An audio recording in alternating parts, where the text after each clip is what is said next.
noite. A presidente Dilma manda fazer uma devassa em contratos do Banco do Brasil que tiveram a participação de Rosemary Noronha e outras pessoas investigadas na Operação Porto Seguro. Nesta edição do Jornal da Cultura, vamos falar sobre as novidades do mais novo escândalo de corrupção no país e mostrar que o uso político do Banco do Brasil tem jogado a centenária e respeitada instituição na vala comum das mazelas brasileiras.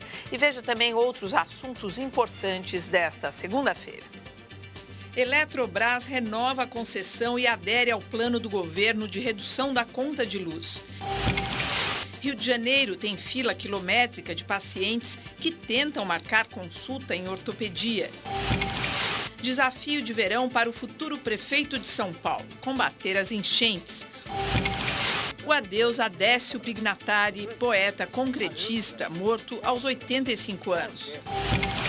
O governo da Turquia manda a Força Aérea agir depois de sofrer novos ataques da Síria.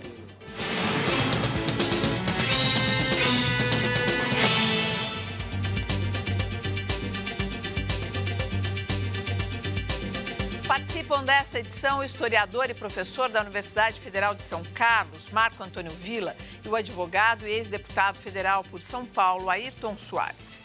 Dilma Rousseff determina que o presidente do Banco do Brasil, Aldemir Bendini, realize um levantamento sobre as operações na instituição intermediadas pela ex-chefe de gabinete da presidência, Rosemary Nova de Noronha. O Banco do Brasil surgiu em 1808 por determinação do príncipe regente Dom João de Bragança, futuro rei Dom João VI de Portugal. Foi a primeira instituição financeira do país. Ao longo da história, tornou-se o principal captador e fornecedor de empréstimos, tendo papel fundamental na expansão da agricultura e da indústria brasileira. Nenhum outro banco tinha coragem de ir trabalhar nesses locais mais afastados no país inteiro.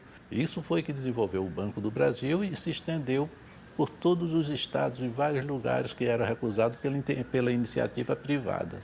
Hoje, o Banco de Sociedade Mista, com ações negociadas na Bolsa de Valores, é um dos maiores da América Latina. Possui mais de 5.000 agências e está presente em 21 países.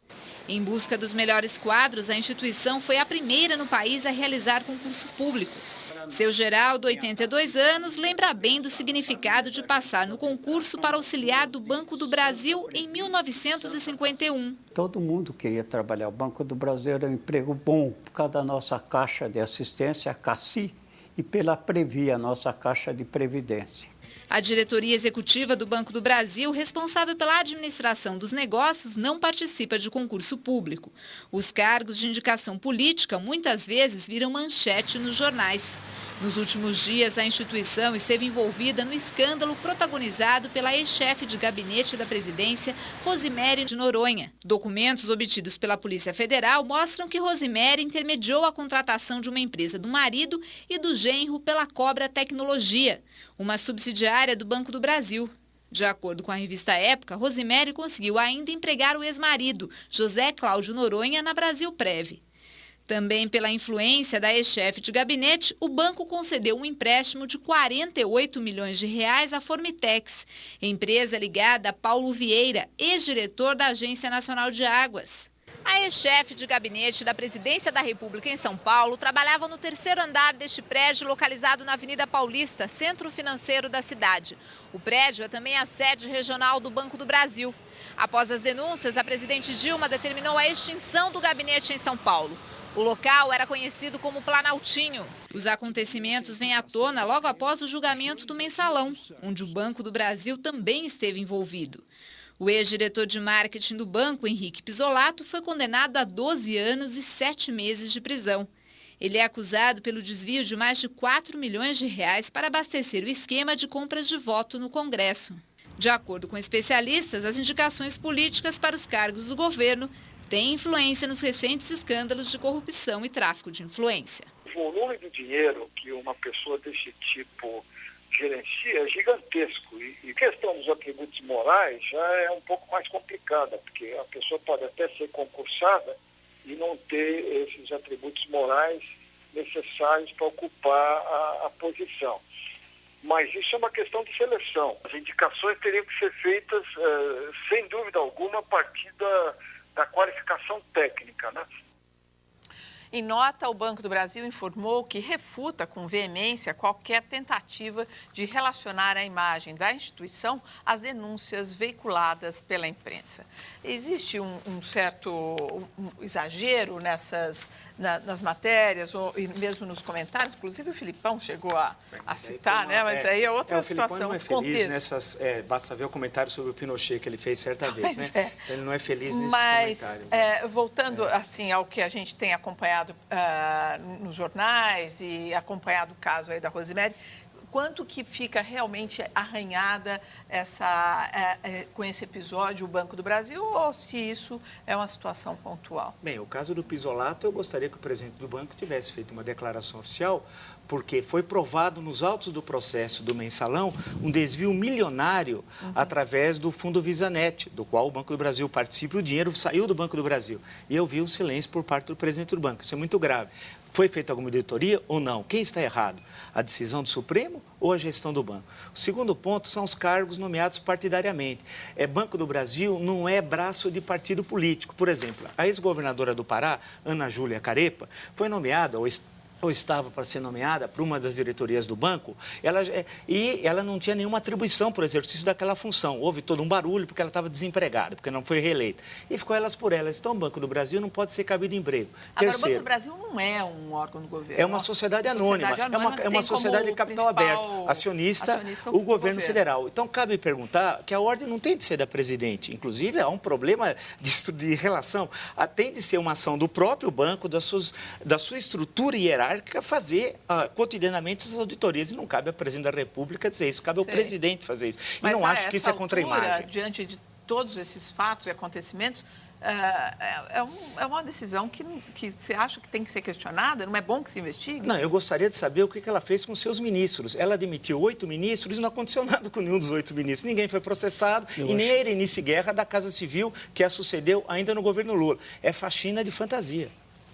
Você acredita que é de fantasia essa faxina?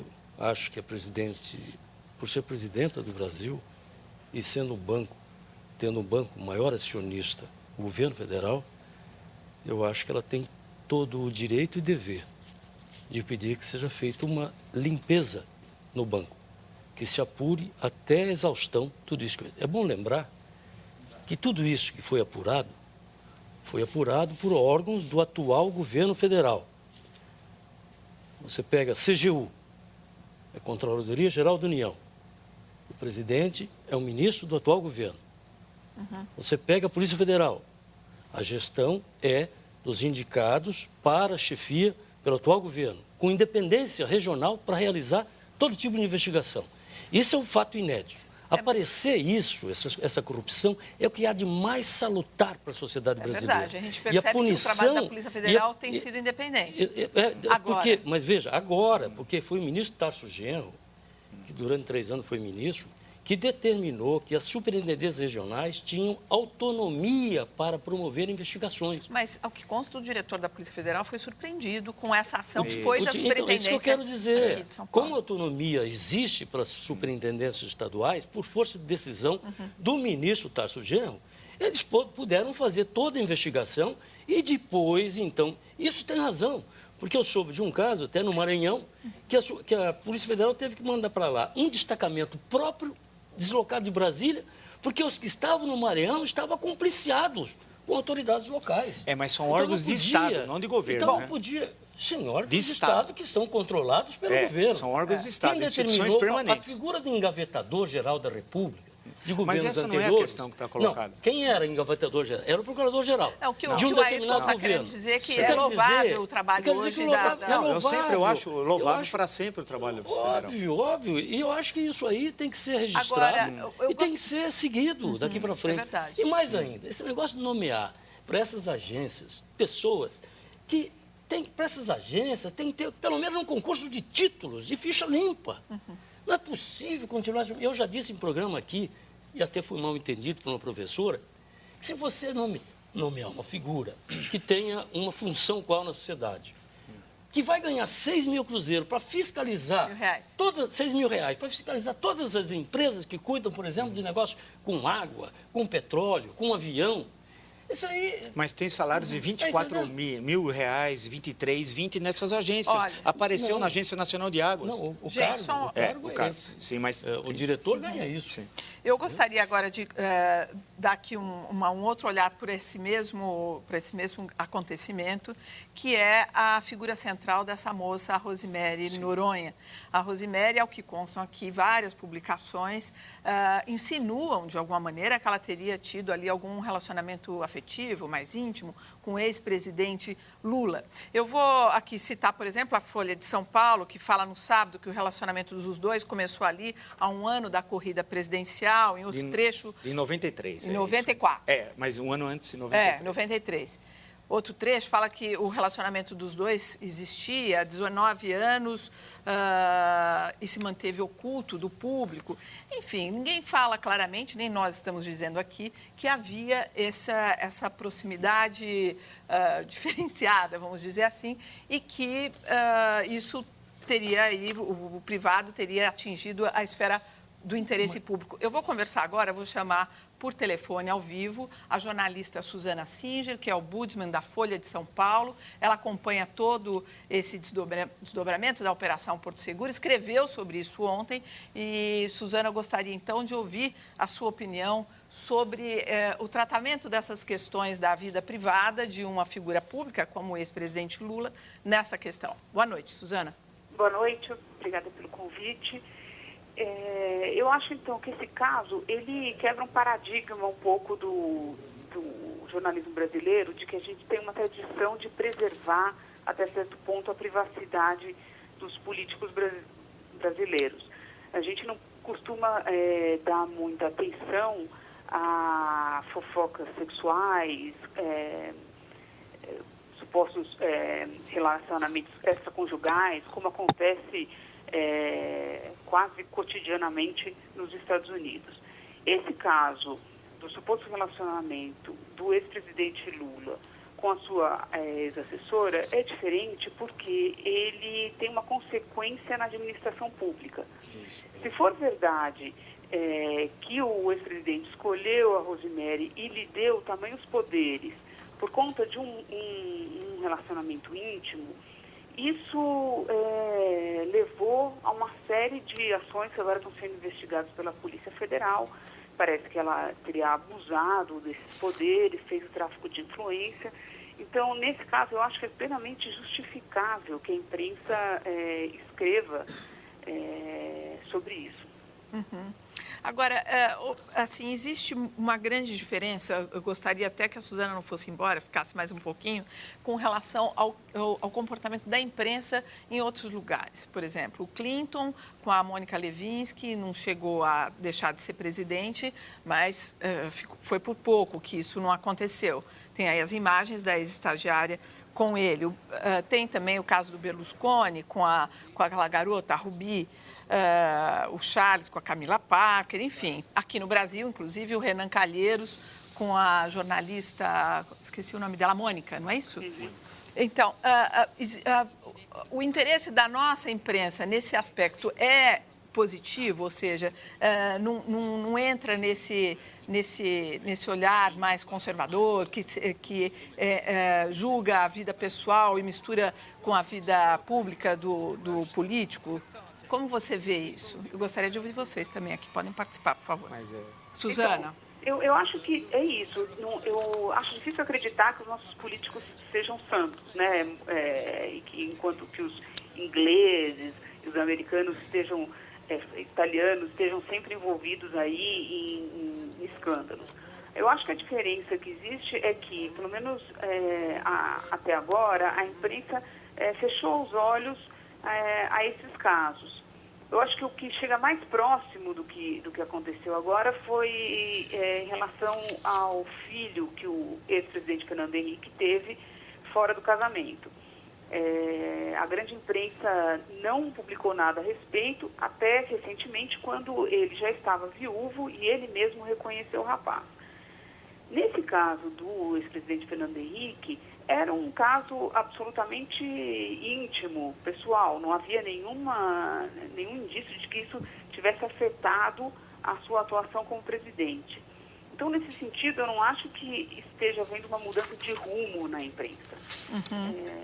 Eu acho que realmente, nesse caso, extrapolou.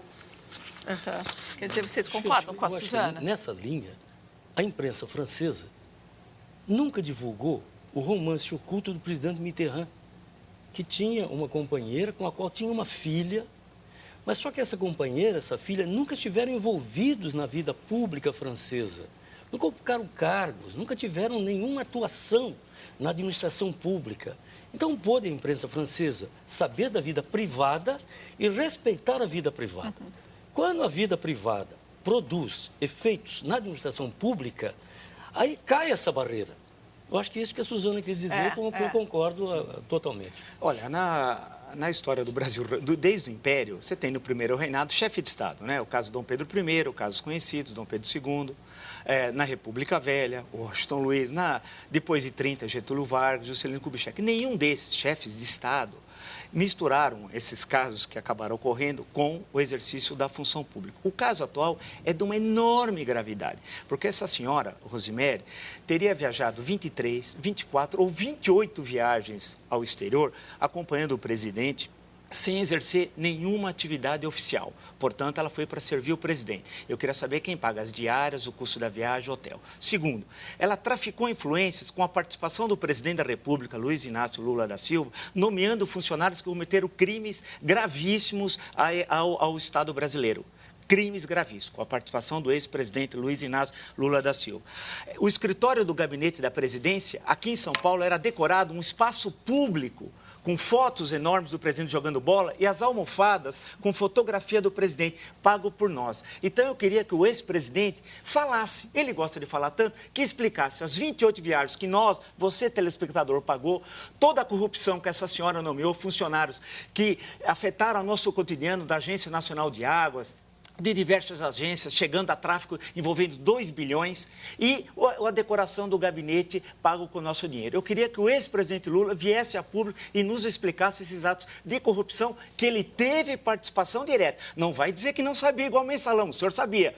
Agora o senhor não sabe nada? O que é isso, presidente? Suzana, você acredita também que falta essa próxima etapa seria fundamental, não para encerrar o caso, mas que é o que o país quer saber, quer dizer, ouvir o ex-presidente? Eu acho que o que falta deixar claro é se houve participação do ex-presidente em alguma dessas ações aí que a Polícia Federal está investigando. Eu acho que agora o caso entre os dois, o suposto caso entre os dois, já foi revelado, isso não importa mais. O que importa é saber, eu acho que ele tem sim que vir a público se explicar e cabe esclarecer se teve alguma participação em alguma dessas ações. Ok, Suzana, muitíssimo obrigada pela sua participação aqui no Jornal da Cultura. Volte sempre e agora a gente segue adiante, tá bom, gente? Muito obrigada. Boa noite. Boa noite. O presidente do Supremo Tribunal Federal, o ministro Joaquim Barbosa, derrubou nesta segunda-feira a decisão do Tribunal de Justiça de São Paulo de novembro, que determinava o pagamento de salários acima do teto constitucional para 168 servidores do Tribunal de Contas do município de São Paulo. Alguns deles tinham contra-cheques superiores a R$50 mil. Isso é importantíssimo. O ministro Joaquim está fazendo história. Tribunal de Contas do município tinha funcionários ganhavam mais que R$50 mil. Isso é um ato importantíssimo. Esperamos que o plenário do Supremo confirme a decisão do presidente, porque é um escândalo funcionários do Tribunal de Contas do município de São Paulo. Primeiro, existia o Tribunal de Contas só do município. Já é terrível. Segundo, é ter funcionários que ganham mais que R$50 mil. É uma coisa escandalosa, né? Ayrton, ia falar alguma coisa? Não, eu só não sei se a matéria falava Tribunal de Contas do Estado ou do município. Do município. Do município. Realmente a lei está aí para ser cumprida e o presidente do Supremo está fazendo cumprir a lei. Veja a seguir, Eletrobras aceita plano do governo para baratear conta de luz. E ainda, países europeus pressionam Israel contra a ampliação de colônias.